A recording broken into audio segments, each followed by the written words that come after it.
আউযুবিল্লাহি মিনাশ শাইতানির রাজিম। আসসালামু আলাইকুম ওয়া রাহমাতুল্লাহ। রাসূল কারীমের কুরআনী চরিত্র আমরা কোথায় পাব? কোরআনের বাহিরের কোনো গ্রন্থতে পাবো না। কারণ ৬৮ নম্বর সূরা কলামের ৪ নম্বর আয়াতে আল্লাহ বলেন, ওয়া ইন্নাকা লাআলা খুলুকিন আযীম, নিশ্চয় তুমি চরিত্রের সর্বোত্তম শিখরে উপনীত হয়েছ।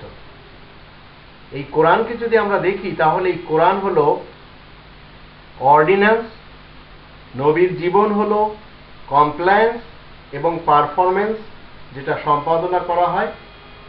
রাসূল কারীম কোরআনের আলোকে যা করেছেন, যা বলেছেন এবং যা সমর্থন করেছেন তা সবই হলো কোরআনের আখলাক, কোরআনের পক্ষ থেকে কোরআনিক আখলাক এবং চরিত্র, সিরাত এবং জীবনধারা। রাসূলের এই সিরাত এবং আখলাক দ্বীনের আলাদা কোনো উৎস হিসেবে আমরা ধরে নিতে পারবো না। সবকিছু এই কোরআনের ভিতরে রয়েছে এবং এই কোরআনের যে রাসূলের আখলাক সেগুলি হলো সত্যের দিক থেকে এবং আইনের দিক থেকে একেবারে দ্বীনের সাক্ষ্য। এখন নবীর পরিচয় দিয়ে আল্লাহ কি বলছেন? নবীর পরিচয় দিয়ে আল্লাহ বলছেন, ইয়া আইয়ুহান নাবিয়্যু ইন্না আরসালনাকা শাহিদান ওয়া মুবাশশিরান ওয়া নাযীরা ওয়া দাঈয়ান ইলাল্লাহি বিইজনিহি ওয়া সিরাজাম মুনীরা। হে নবী, নিশ্চয় আমি তোমাকে সাক্ষ্য দানকারী এবং সুসংবাদদাতা আর ভয় প্রদর্শনকারী রূপে প্রেরণ করেছি এবং তুমি তারই আদেশে আল্লাহ তাআলার দিকের অর্থ কোরআনের দিকে মানুষকে আহ্বান করবে এবং তুমি হচ্ছ প্রদীপ স্বরূপ। তো রাসূল সিরাজা মুনীরা, সূরা আহজাব ৩৩ নম্বর সূরা আহজাবের ৪৪ এবং ৪৫ আয়াতে আমরা দেখতে পাই।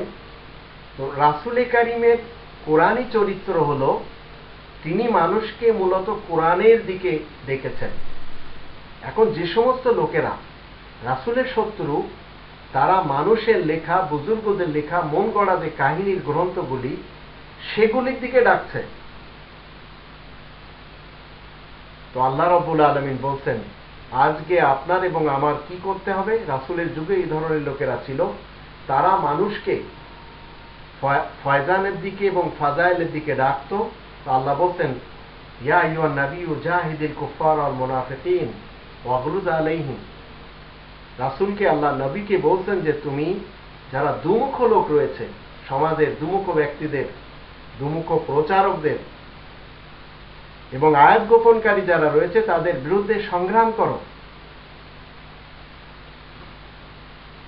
নবী মুনাফিকিনদের বিরুদ্ধে জিহাদ করেছেন। আপনাকে এবং আমাকে আজ যারা এই পৃথিবীতে নবীর নামে বিভিন্ন গ্রন্থ রচনা করে সেদিকে মানুষকে ডাকছে, ওদের বিরুদ্ধে আপনাকে এবং আমাকে জিহাদ করতে হবে। কারণ সমাজের লোকদেরকে নিয়ে যাওয়া হচ্ছে কোরআনের থেকে দূর করে মানব রচিত গ্রন্থের দিকে।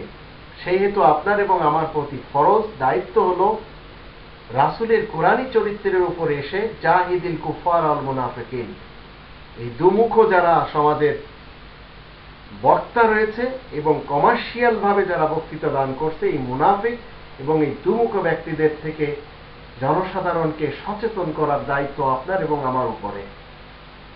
তো এটা হচ্ছে রাসূল কারীমের কোরআনী চরিত্র।